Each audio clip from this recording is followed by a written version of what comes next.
Welcome to Pavercraft TV, where your creative soul gets to have fun. Hi, I'm Shahar Boyaya, and I'm going to be your host today. And we are going to go down under. Yes, we are going to see Christmas in Australia. I have a very cool business tip for you. Danielle is going to show you one of our products and, of course, an amazing offer. Let's get started.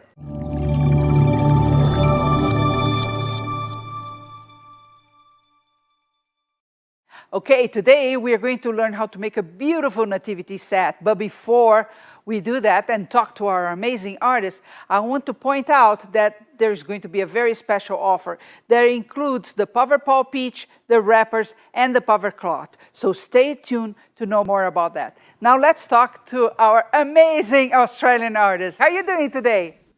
I'm great, thanks, Shahar. Awesome, it's so good to have you here. So first of all, tell me exactly where in Australia you are. I'm in the Barossa Valley region, which is just north of Adelaide in South Australia. And how long ago did you start experimenting with Paverpol? I started in 2008. I'd seen it advertised in magazines and I thought, I can do this. I had to go interstate to learn how to use it, and I thought, if I'm going to go that far to learn how to use it, I'm going to go one step further and learn how to teach it as well. So I stayed interstate for about 10 days and learnt as much as I possibly could, and then came home, and it was another 5 or 6 months before I actually started giving classes because I wanted to get more confident with it. Really good with that, yes. And before that, were you playing with art at all or not? Textiles, sewing mainly, knitting, crocheting, macrame. Wow. But not just plain. I like to texture up fabric, patchwork, leather, things like that. Wow, really? I would like to see those. Now, I want to know a lot more about you, and especially what inspires you to create pieces. I grew up in an era where most things were homemade if they could be, and I got a love for textiles there and sewing in particular, and I just have this passion to make things, but to make them outside the square. I do things that are one of a kind rather than multiples of the same thing. Very cool, very cool. Now, I know your tutorial is about a nativity set and you have the beautiful piece behind you. Tell me a little bit about these pieces and the process that you took to create them. Okay, so I have made several of these sets over the years. If we start with Mary holding the baby. So I start off by making a little stool. You can see a little three-legged stool there. Just a piece of dowel and a piece of timber. Then do a sitting lady, and it's all in how you dress it. And I've just posed her with the baby in her arms and dressed her in traditional nativity colours. That's very good. And do you sell these sets? I do. You've made several. Yes. Can you give me an idea for how much you sell them for? Totally depending on the size. This set is about 50 centimetres tall. It will sell for between $600 and $700. We don't get the 4 pieces, 5 pieces? 5 pieces. 5 pieces, Yeah. okay. Yeah. You were going to say something. Yeah, we don't get the prices for our pieces here in Australia that you seem to get in America and Canada. Meaning If we were to lower put, or higher? we're much lower. Lower, okay. Well, I know we have a lot to talk about, but you are excited to see the tutorial. So let's watch the first part on how we start the wise man. Let's watch. Good morning, everyone. This is Sue from the Barossa Valley region of South Australia. Today I'm going to be showing you a montage of how I put together a 5-piece nativity set. I have done these in individual colours, allowing time for them to dry between each colour so they don't bleed. You can do them in a single colour and then paint and varnish them, in which case you'd be able to do them a lot quicker. I have taken over a week to make these 5 pieces.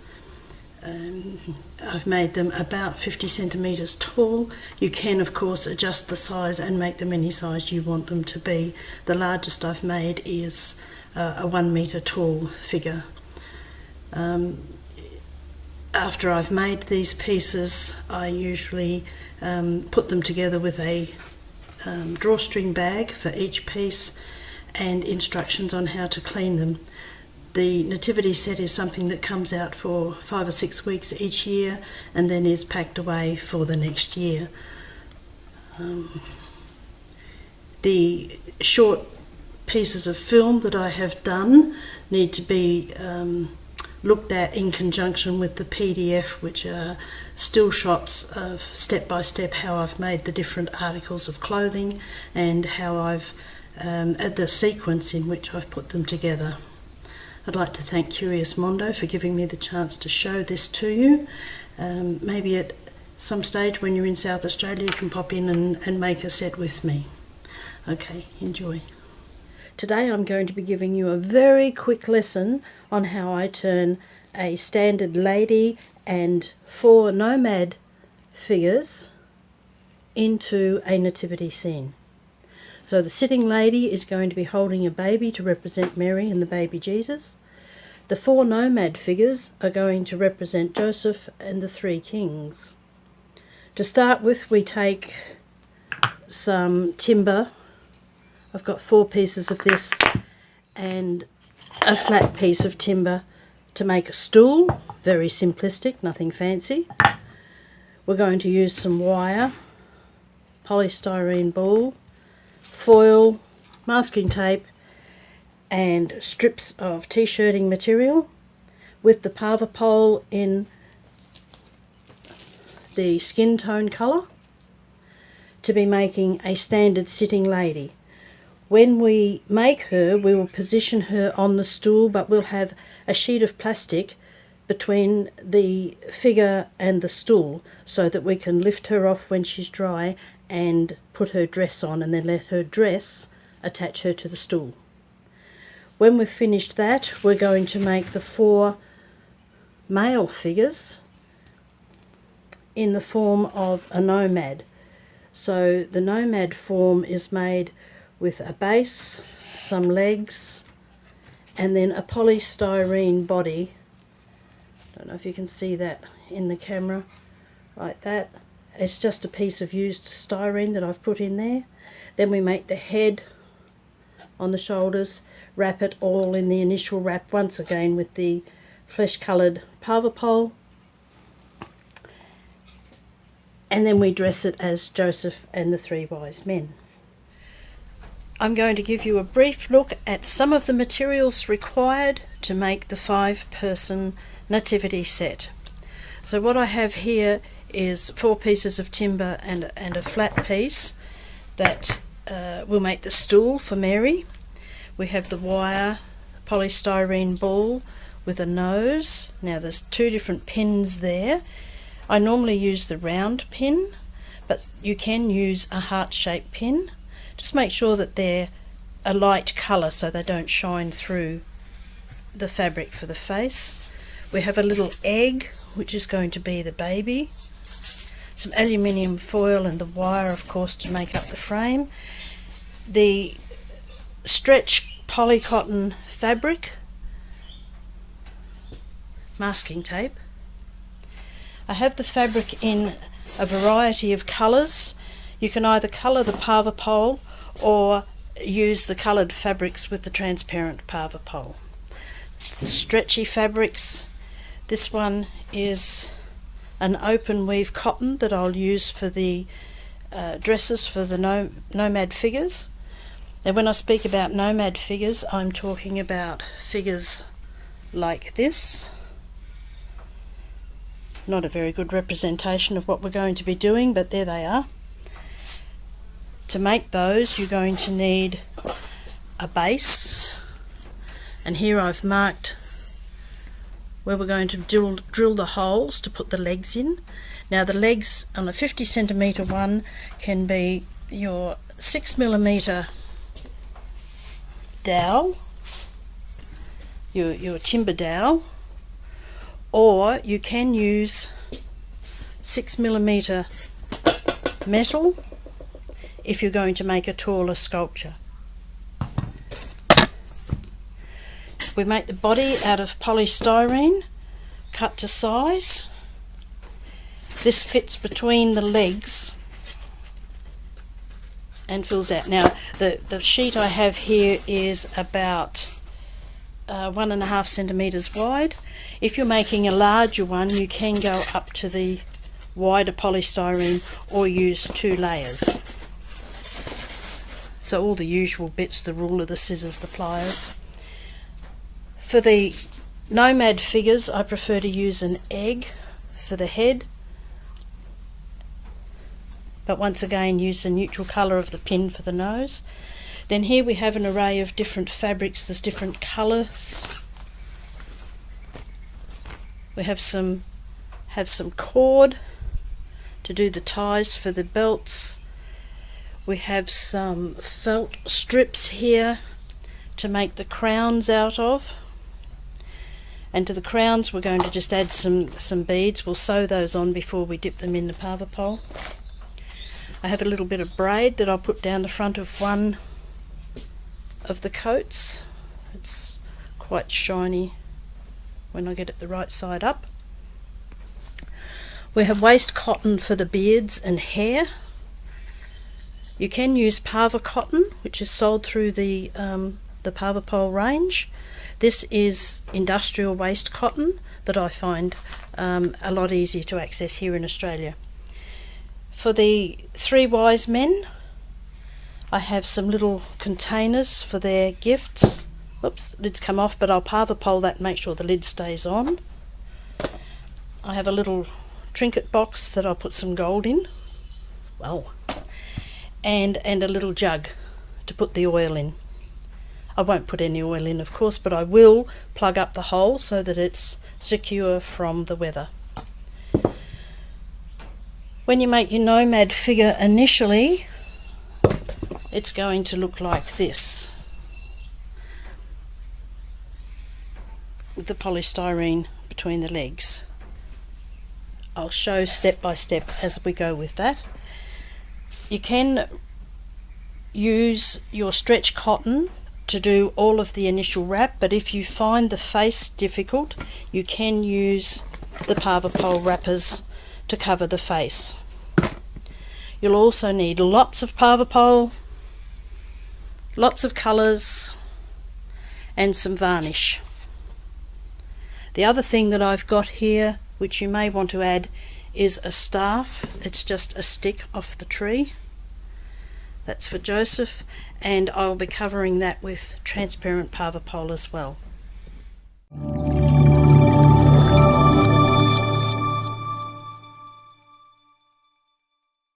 Okay, I know you're excited to talk more with our artists and of course see the rest of the tutorial. But let me introduce you to the offer we have today. The offer today is for this kit. You will get the Paverpol Peach, the Paver wrappers, and the Paver cotton. You know, normally if you buy one by one, you're going to be paying $55.75.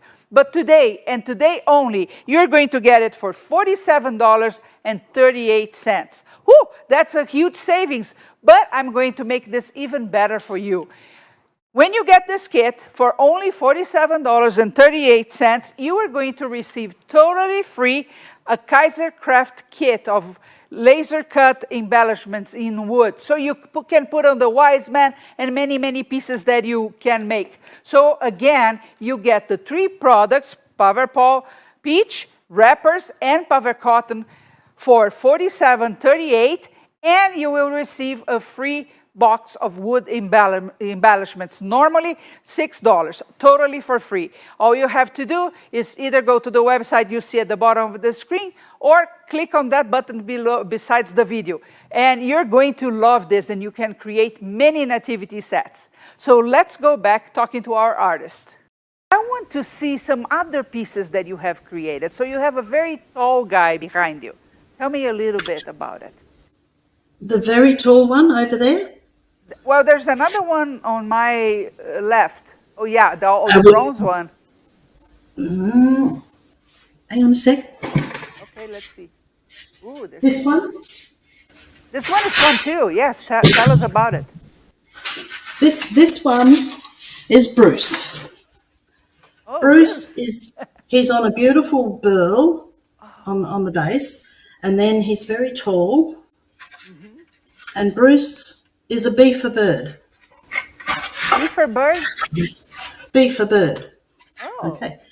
I entered a competition some years ago with a craft show that travels around Australia. It goes to the different cities, and they wanted people to make a bird out of textile. Oh. And I thought, I'm going to do something different. So I created Beaver Bird. And most of the birds in the show were like, hand-stitched felt birds, tiny. And then there was Bruce. And he travelled all around Australia and was on show for several months at all the different craft shows. So he's a very well-traveled bird. He is, yeah. Okay. So you have some figurines also behind you. There's a lady and a guy. I want to see one Over of them. here? Yes? Okay. So we have a tradition in Australia of swaggies, itinerant men who walk the country looking for odd jobs and whatnot. Okay. And this was another competition for a blanket company here in South Australia, Onkaparinga Blankets, that make the woolen material. And they wanted us to create something repurposing some of their wool. They gave us some swatches of wool. So I've made his swag out of the blanket. And I don't know if it shows up, but there's a little bit of purple underneath here. It's his waistcoat, is made out of another piece of blanket. Okay. And this little guy, I did the clay face. Okay, with the rose clay? No, air dry clay. Air dry clay. Yeah, and then everything just went right with this one. His pants are made out of a very heavy linen, and these are called boyangs around the bottom. And he just turned out right. Sometimes I do that. But repurposing things, I also used the cuff of a shirt for his little jacket. So I already had the button at the top and the seams at the back. So that's the cuff of a T-shirt that you repurpose. Oh, yeah. Yeah. Oh, that's awesome. I always tell people, recycle and repurpose, and there's no better medium than this line of products to be able to do that. Look what you incredible. Did with a swatch of wool, for example, right? Yes. Yep. That's very cool. You have to have a little bit of imagination. Yes. Mm-hmm. Do you usually put your work on galleries? What's the process? How do you? Over the years, different years, I've had work in galleries. I got badly burned with work on consignment in a gallery. The gallery closed down overnight and disappeared with all the work that was in it. So I tend now to only do markets and sell at markets. I also have different repeat customers that will ask me for something specific. The first consignment I did, or the first commission that I did, was a baby giraffe. Oh, cool. Actual size. And that was the first book that I wrote. So that's my giraffe. You have a book on that. Look at that. Yeah. Okay. I took photographs and wrote up how that giraffe was created. Because it's so tall, it had to have a welded frame with a cement stomach and things like that to get the weight right. That's very, very cool. That's exciting. That's exciting. So, yeah, I know you give in-person classes. If people want to know more about the classes and they are in Australia, how can they get in touch with you? Through my email at suchgardenart@bigpond.com, or they can go to the paverpolaustralia.com website, and I'm listed there as the South Australian contact. So cool. What do you say, Sue? We watch the second part of the tutorial. We don't want to keep Okay. them, biting their nails. They want to see the tutorial. We'll be right back. When we're making the nomad figure, we've set our legs into the pre-drilled holes. Just dip the legs into a little bit of Paverpole. The holes were a little bit large, so I just laid a piece of fabric over it and then hammered the legs in. So after we've done that, we're going to use the piece of polystyrene foam to form the body. To do that, we place it between the wire, the legs, and then tape it into place. Just around quite firmly.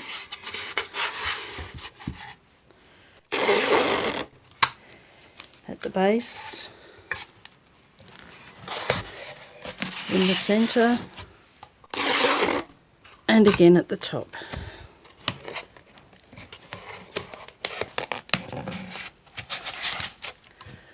So you've got the tape around the body. Okay, let me take the egg that we're going to use for the head. Put the nose in place. Take our length of craft wire, bring it down, cross it over under the chin, hold the wire and twist. Necks tend to disappear when you dress these figures, so we need to make these twists about four twists as such. We take a piece of tape and go over the wire just to the front of it.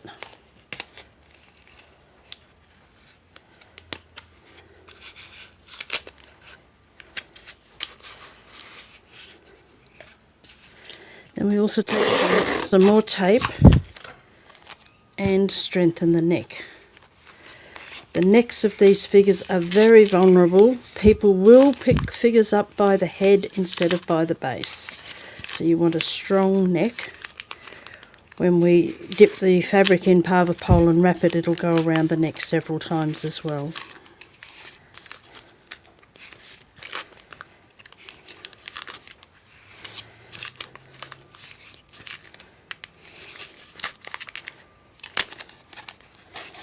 Finish that off up the back of the head. The next step is to tape the head to the body. Bend it down over the shoulders. Hope I'm in camera here.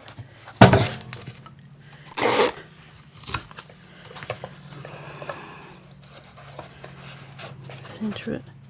So you want some tape right up close to the neck.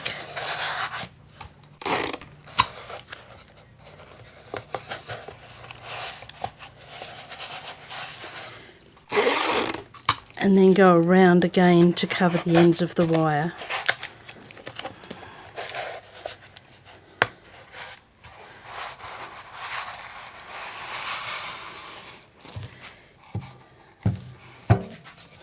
Traditionally these figures don't have arms, but we're going to put arms on them, and to do that we take a length of wire, bend it over at the ends for the hands,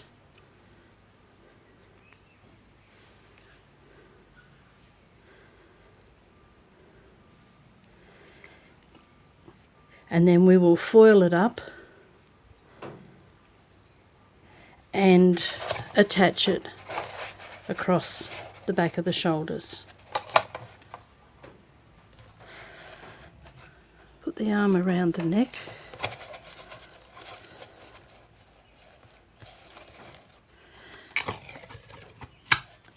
tape in position close to the neck.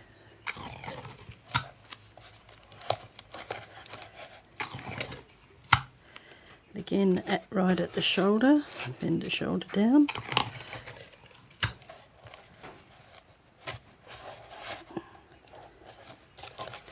These figures can be padded out with bubble wrap or other materials and then foiled. Because these are going to have their skin, then a dress and then a coat, that's 3 layers, I'm not going to be bothered about foiling up their bodies. I've just bent those arms so that they can hold the gift that they're going to be giving in the middle there. The next stage is to wrap all of this with the flesh coloured Paverpole on the stretchy cotton.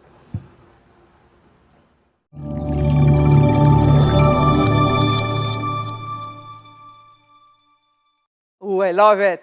Okay, I know by now you're thinking, not 3 wise men, maybe 6, maybe 9, maybe 12, right? You want to make a lot of these kits, but you need the products, right? So take advantage of this amazing offer. You're going to get today, and today only, the Paverpol Peach, which is used to create the skin color, the Paver wrappers, and the Paver cotton, for only $47.38. $47.38. Normally, for the whole kit, you would be paying $55.75. Yes, and you will get for free the Pavercraft wood embellishments. Normally sold for $6, free for you. So only $47.38. All you need to do is click on the button beside the video or go to the website that you see at the bottom of the screen.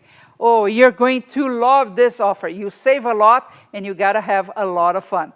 Now, Danielle has a very special message for you, so let's watch.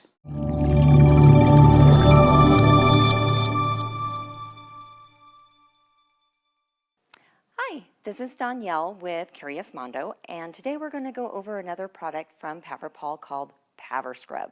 So I'm going to demonstrate what Paver Scrub is and a couple of ways that you can use it with your art projects. So as you can see, Paver Scrub is a flaky colorant that can be added to your project to add more vibrant color, add a little bit more dimension, and give it a little bit more texture. So one way you can use it is to put it in a cup like so. This, I've mixed it with art stone, and what I'm going to do is add this to my piece that I am working on with Paverpol. You can spoon it on and blend it in with your fingers or spatula. Another option is to add it to a paste that you've already created using other Paverpol products, and you can blend it in. So I've done a first layer here.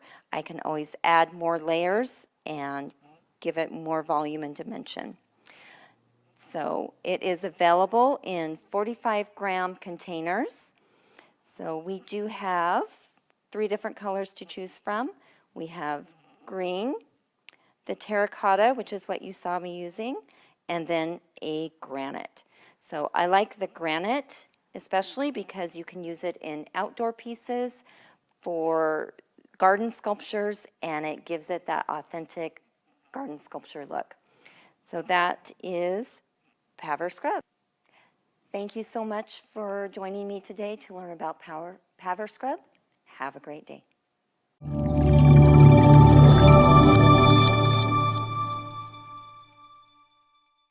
Yes, Danielle knows all about the products. Isn't that cool? Let's go back, talk to our amazing guest. Wow, that's exciting, Sue. It's getting there. It's getting there. I like that. You know, what inspired you to create a nativity set, or was that a request from somebody? How did it happen? It was a request. The first one that I ever made was a request. And I thought, you know, it was, to me, relatively easy to make.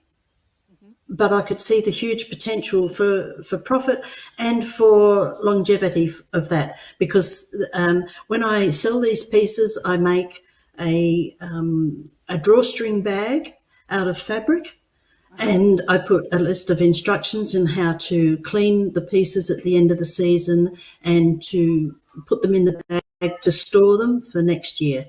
And over the years, I generally sell one set a year. So it's always good to do that. One year I had one set that was like a metre tall and it didn't sell, and I thought, Then my grandchildren started attending a Christian college, so I donated that set to the college. So each season, Christmas season, that is placed on a first floor window display, and yeah, the kids come home and say, "Grandma, we saw your pieces today." That's so cool. That's so cool. I know in the tutorial we are creating one piece. How long does it take you to create the 5 pieces then, to have a full set ready? It takes about a week, because I use the different colours. I don't. You can, of course, use one colour and paint them up, but I tend to colour the Paverpole with the pigments. And then I'll do, so we'll grab this one. So this is one of the wise men. So beautiful. there's a dress underneath. Don't know if you can see that, a white dress underneath. And then there's the coat and the hair. The hair, yes. And the crown I made separate, and I just put that on when the hair's wet. But I do all of it in the different colours. And of course you need to let one colour dry before you do the second colour, otherwise they bleed into each other. Now that can be a great effect if that's what you're looking for, but I prefer to let one colour dry completely. So a couple of days and then do the next layer. Okay. But do you work on multiple characters at the same time?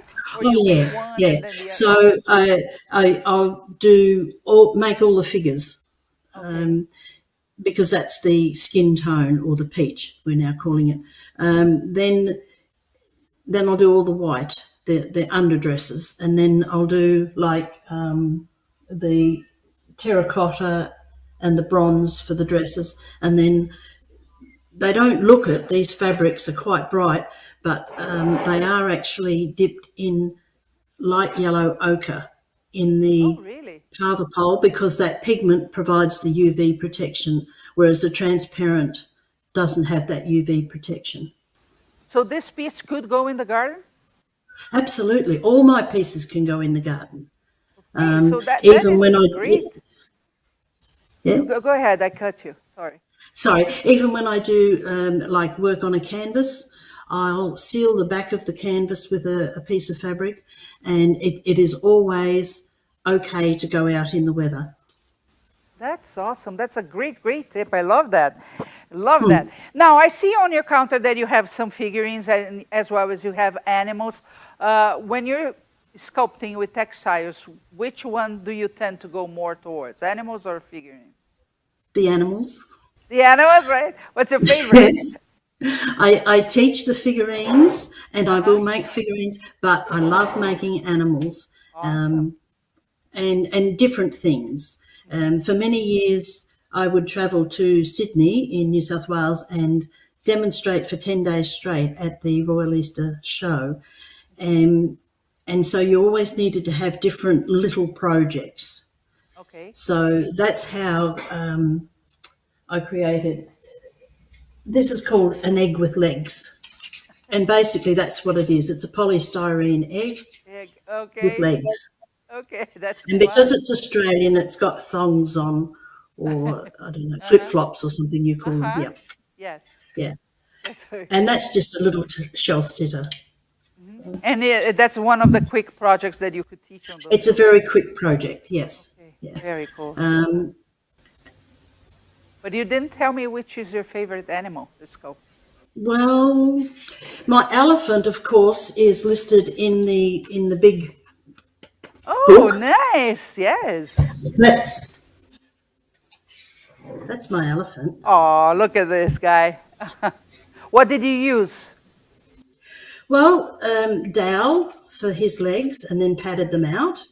Okay. Polystyrene ball, polystyrene head, Uh-huh. and then the wire to create all the little pieces. Now, you use electrical wire, but I prefer to use this wire. Aluminum. I don't know if you can see that. Yes. This is an aluminium craft wire, and I can just bend that any which way I want quite Why do easily. you like And this once one more? the price, electrical wire in Australia is very expensive, and the ease to use it. It just bends and it's so very easy to use. But once it's bent, it stays there. We don't have to strip plastic off it or anything like that. Okay, got it. That's good. That's another very good tip. Well, I love the fact that you can put this nativity set outside as well. Let's watch the third segment for this tutorial. Let's do it. Okay. So what we have here is the fabric cut for the nomad figure, and what we have in order of putting them on is a leg wrap. It's a 5 centimetre wide strip, 2 of those, one for each leg. We have a nappy. This is the piece that goes underneath the polystyrene body as such. Then we have the body wrap. This piece will go around the body and seal at the back. After that we do the head. We're going to do that with wrappers, and then we have a yoke, which is the width of the body, and that can come either with a crossover at the front to make a decorative finish there if it's going to be visible, or it can go with the split as such to the back. And we also have 4 pieces for the arms in this instance. Normally it would be 1 piece for each arm, but today we're going to be wrapping the arm halfway because we don't want to put that bend in it until we've got the coat on it. So we'll wrap half, and then we'll do the rest of the body wrap. When that's dry, we'll put the dress on. Then when we go to put the coat on, we will do the top half of the arm and bend the elbow.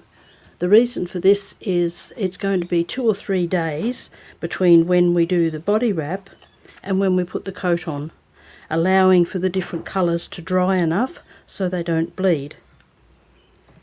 If we try to bend the elbow 3 days later, it may crack and compromise the seal of the piece. Our nomad figures have dried in their skins. You can see that they've got the half arm done there, the leg wrapping, etc. And I've put some plastic over their head.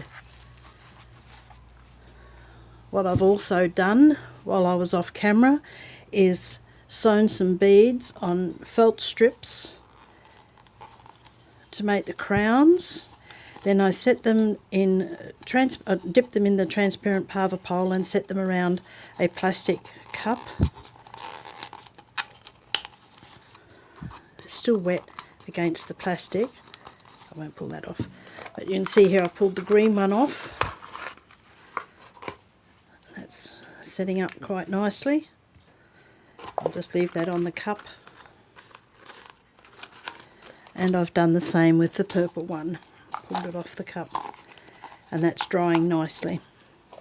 I've also sealed the lid on the little terracotta pot and painted up the treasure chest with a bit of green, bit of antique gold metallic powder, brushed through that, threw a few bits of gold that had been dipped into transparent Powerpole inside the box. We'll set that aside, and I've also put a stopper in the oil bottle. Then I've taken some transparent Paverpole, I've mixed up white, blue, terracotta. I have some pre-mixed grey, and I've decanted some pre-mixed black from the big tub. Got those all ready to go. And I have cut out the dresses, the underdress for the wise men. So it is an oblong of t-shirt material. So it's from the floor up to the shoulder and down again, one long piece, and then cut out for around the head. So we're going to be putting those on now, and then we wait for that to dry. I've also been busy making some little coats just out of cotton fabrics. So basically the same sort of thing, a T. It's just folded over at the shoulder. I've taken some still shots of making this, which will be available in the student note area. So I've made 3 little jackets there, and they'll be going on the wise men after their dresses dry.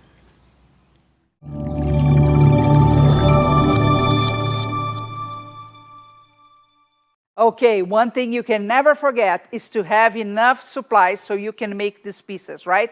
And while you're watching Pavercraft TV, you always have the best offer. So for example, today we have for you the Paverpol Peach, the Paver Wrappers, and the Paver Cotton. If you were to buy all of them together, you would be paying $55.75. But today, and today only, you're going to pay $47.38. $47.38 instead of $55.75. And you will get for free a box of the Pavercraft wood embellishments, so you can use in your nativity sets and in lots of other projects. Totally for free. It's usually sold at $6. Totally free for you when you get the kit for $47.38. You can get that by going on the website below the screen or clicking on the button that is beside the video. Don't forget to do that right now. Let's go back, talk to our amazing guest. It was so exciting, so exciting. I bet they also want to see the other wise men. So do you mind showing that to us? Because now they want to make multiples of these nativity sets.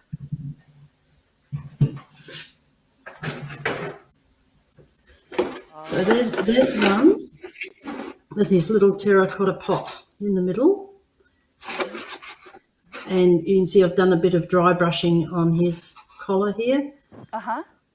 That's after the filming was finished. I waited a few days and then I did some dry brushing on them. So that's that one.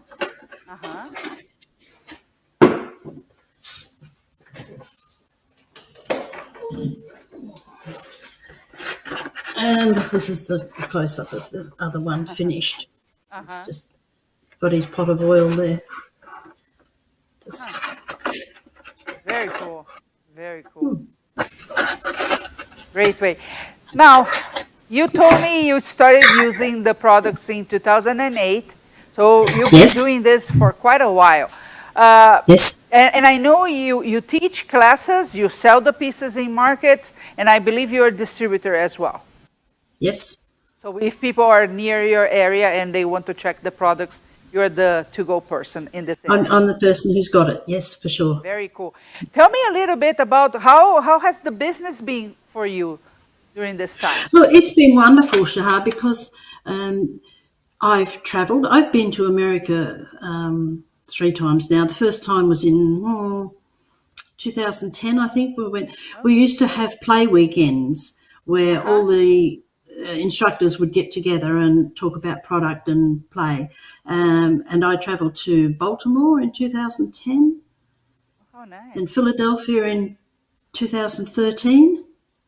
I've been to Bali, and at each of these venues I've taught. 2018 went to on a trip to other places as well, but to Canada, and actually went and stayed with Annette in Chilliwack and did a training course with her. And that's been wonderful to have that opportunity to do this. Well, but you need to come to the States again. I think it's about time Well, to say. just saying. Well, I Well, think you should. when I do, I'll drop in and see you. Oh, yes, and we'll have many projects to do together. Yeah. Now, for those people, you know, I find it interesting because when I present this to my textile friends, for example, sometimes they look like, really, you can make sculptures out of that? Because many of Yeah. them, they are used to work on a 2D environment, right? Even patchwork, there's Yeah. not much of this multidimensional pieces. So I know we have people watching right now that they are asking the same question. I don't know. I don't know. I want you to inspire them. Tell them what's their Well, next step. everybody starts off with a kit when they come to a class, and they are very basic pieces of timber, wire, a wooden base or a stone base, and you look at it and you think, what's this?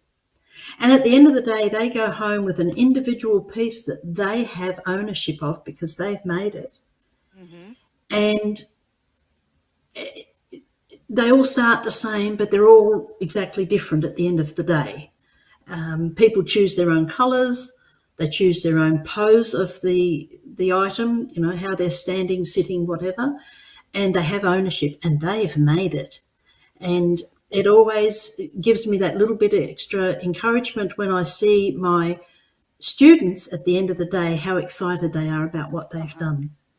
You know, you just touch a point that is very important to me because when we go through this kind of experience, it's very empowering to us.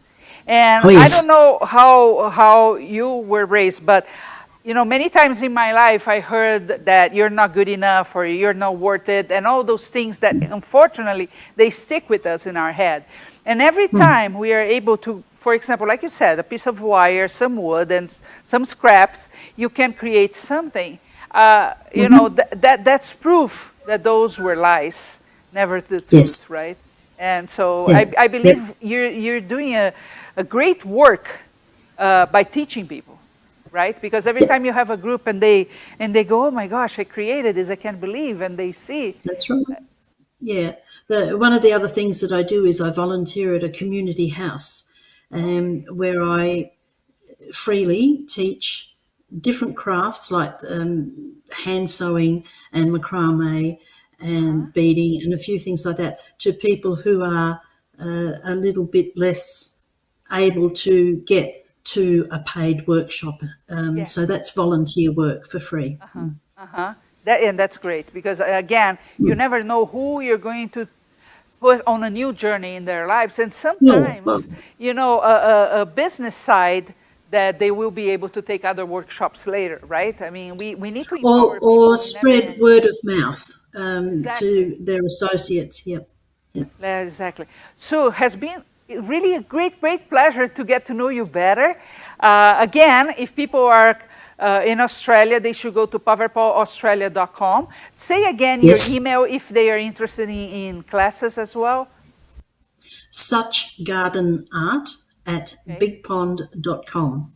Yes, and thank you so much for taking the time and all the work to create the nativity set for us. We really appreciate that. I hope to see you very soon, but I'm going to say, I hope to see you very soon here in the stage with me. What do you say? Because, you I'd know, love to. 2013 was the last time. It's overdue. You have to come back to the United Yeah. States. Okay? Thank you Yes, so much. definitely. Okay. Bye. Bye. It's now time for the business tip. Well, for my business tip today, I want to talk to you about communication. It's very important to keep communication going to the prospects that can buy your pieces of art or your classes, right? So it's important to keep that going. And a common myth that we have is that by being on social media, we are doing that. Well, there are a few problems relying only on that. Of course, you need to be on social media. But if you rely communication with prospects and clients only on social media, you're up against some issues there. First of all, you do not have any control over that. You don't even have control over how many people see when you post. You know, there's something called algorithm, and it makes an average of how many people they are going to show that to. So you may have 5,000 friends, 10,000 followers, and still only a small, very small percentage will be able to even see your posts. The second thing is that you never know when the rules change, and you cannot be specific about a topic many times, because that would be against the rules and regulations that they have. So one solution to that is sending them emails. And yeah, I know, you're tired of getting emails. You cannot get emails. You think you're going to, pester people if you send them emails. But let me tell you what, it still works, and it works really, really well. You know, I actually had a mentor that used to say, when you have a bill, send it to your buyers, right? Because if you can craft a very intelligent email and send to your prospects and buyers, money will come your way. So you need to think about that if you're thinking of turning this into a business, either by selling your art or giving classes, right? Communication is important. There are many, many systems out there that are totally free, up to 2,000 subscribers, so you can do that very easily. We will talk more about that, but today what I want you to have in mind is this. You need to control the communication with your clients and have access to them whenever you need to. It's very important because you have to shift to a business mindset, right? So when you keep telling yourself, I don't like to get emails, I don't read emails, or whatever it is, just understand emails work really, really, really well. Even Google sends emails to their prospects and clients, as many other things as well. So start thinking about how could you collect their information and in which system you would put, because you don't want to send everything through your personal email. There are rules against that. Usually if you send an email to more than 50 people, it can become an issue to the point that they can cut your internet access. So you need an outside service to do that, and be safe, be happy, and be selling a lot.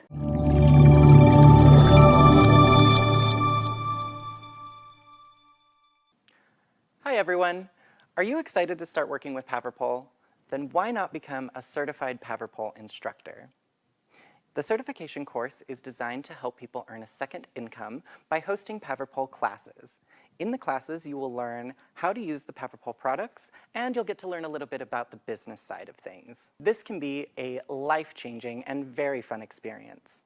The Certified Teacher's Course in the US is an online course where you will learn how to use all of the Paverpol products.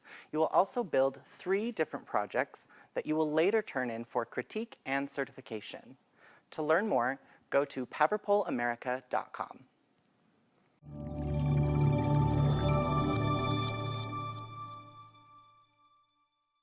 Well, that was really, really fun. I just wish I could be there in Australia with her. Such a beautiful country.